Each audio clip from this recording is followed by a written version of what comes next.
दिवस मनाने की परिकल्पना शुरू हुई और तब से ही मेरे देश में भी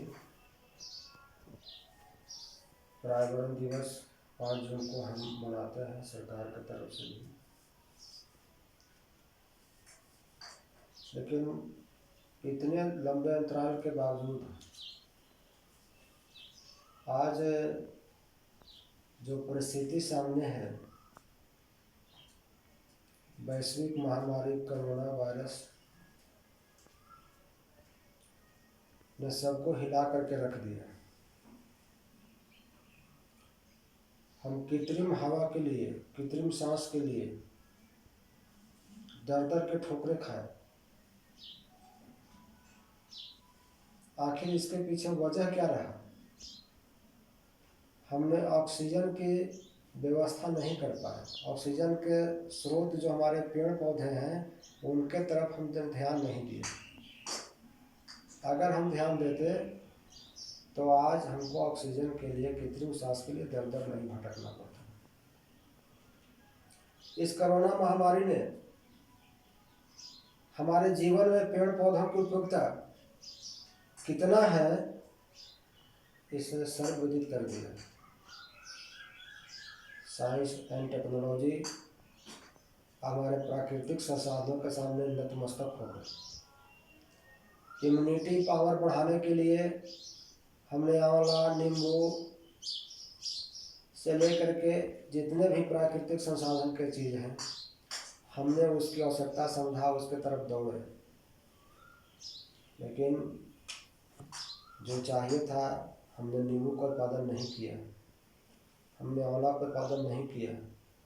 इसलिए हमारे ही समान जिस चीज़ को मैं अपने घर में उपजा सकता था, मैं अपने घर में उसको तैयार कर सकता था, हमको बाजार की तरफ रुख करना पड़ा और हमको महंगा खरीदना पड़ा, जिसके चलते हमने इम्यूनिटी को पूर्ण रूप में हम सुरक्षित नहीं कर सके, मजबूत नहीं कर सके। पेड़ पौधे के बारे में क्या कहा जाए, आज से ही नहीं आदिकाल में ये कितने इम्यूनिटी पावर बढ़ाने वाले होते हैं, इनमें कितना इम्यूनिटी है, इसका हमने कई उदाहरण देखा है। मर्यादा पुरुषोत्तम भगवान श्री राम 14 साल तक के, वर्षों तक के जंगल में दर दर भटके और इसी दौरान उनकी पत्नी की अपहरण होता है और अपहरण कर करके सोने के महलों में निवास करने वाला रावण, जो अत्यंत बलवान था, अत्यंत बलशाली था,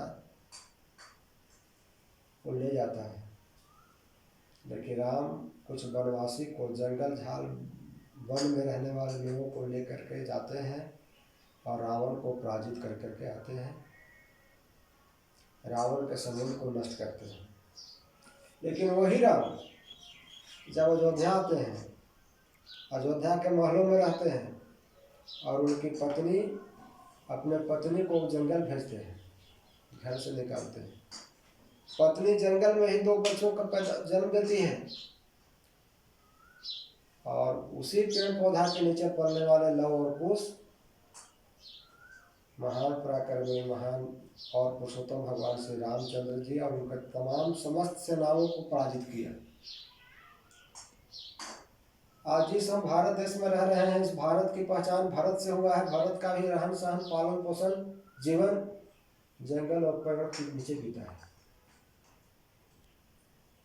महाभारत काल में दुर्योधन, महाभारत काल में पांडव अज्ञातवास में रहे, जंगल में रहे, अन्य जगह पेड़ पौधों के बीच जिंदगी बिताया, तो उन्होंने कौरव को विनाश किया। आज वही परिस्थिति मेरे पास में है। मानव प्राकृतिक संसाधनों से दूर हट करके आज मशीन पर अपना जीवन को आधारित कर दिया है।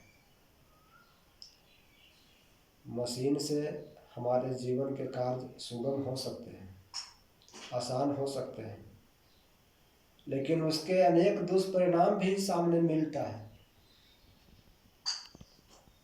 साइंस और टेक्नोलॉजी से हम जीवन के सुख सुविधा को प्राप्त कर सकते हैं, लेकिन जीवन में शांति नहीं मिल सकती है। उसके लिए हमको पेड़ पौधों के पास, प्रकृति के शरण में जाना पड़ेगा, अपने जीवन शैली को बदलना पड़ेगा। और आज इसी का परिणाम है, हमारी जीवन आयु कम हो रही है, हम अस्वस्थ हो रहे हैं, हम कई बीमारी के शिकार हो रहे हैं। अगर हम पेड़ पौधा लगाएं, उनके पास रहें, तो हमारे पास बीमारी दूर दूर तक नहीं भागे। हमारे गांव में महिलाएं, हमारी मातृशक्ति वट सावित्री की पूजा करती है, बरगद के पेड़ के नीचे पूजा करके अपने को सौभाग्यवती होने की कामना करती है। पीपल के पेड़ की पूजा करती है, अपने सौभाग्य की रक्षा। आंवला के पेड़ के नीचे पूजा करती है, खाना खाती हैं। अक्षय नवमी करते हैं, स्वास्थ्य की रक्षा के लिए। हम तुलसी की पूजा करते हैं, लेकिन उसके बावजूद आज मैं मातृशक्ति से अनुरोध करता हूँ कि जितना पूजा करने से फल मिलेगा, उससे ज़्यादा फल आप एक बरगद का पेड़ लगाएं, एक पीपल का पेड़ लगाएं, आंवला के पेड़ लगाएं, नींबू का पेड़ लगाएं, तुलसी का पेड़ लगाएं। कुछ पेड़ तो हम अपने घर के अंदर भी लगा सकते हैं, जिसमें तुलसी का पौधा हर घर में होना चाहिए। जिस घर में तुलसी है, वहाँ केवल खुशी ही खुशी है। आज नींबू का पेड़ हम घर आंगन में भी लगा सकते हैं, अमरूद का पेड़ लगा सकते हैं, हमको इससे ऑक्सीजन भी मिलेगा और इम्यूनिटी को बढ़ाने के लिए, हम रोगों से लड़ने की क्षमता प्रदान करने वाले, उसमें हमको फल भी मिलेगा। आज इस प्राकृतिक दिवस, विश्व पर्यावरण दिवस पर हम सबों को यह संकल्प लेना चाहिए कि हम एक वृक्ष जरूर लगाएं। शास्त्रों के अनुसार 10 पुत्र के समान, जितना 10 पुत्र से सुख मिलेगा, उतना एक वृक्ष हमको सुख दे सकती है। तो हमारी आज विश्व पर्यावरण दिवस की सार्थकता तभी पूरी होगी जब यहाँ के जनमानस एक लोग यह संकल्प ले कि मैं अपने जीवन में एक पेड़ जरूर लगाऊंगा, और जिस तरह से अपने संतान की देखभाल करता हूँ, उसी तरह से उस पेड़ पौधे को भी ध्यान रखेंगे।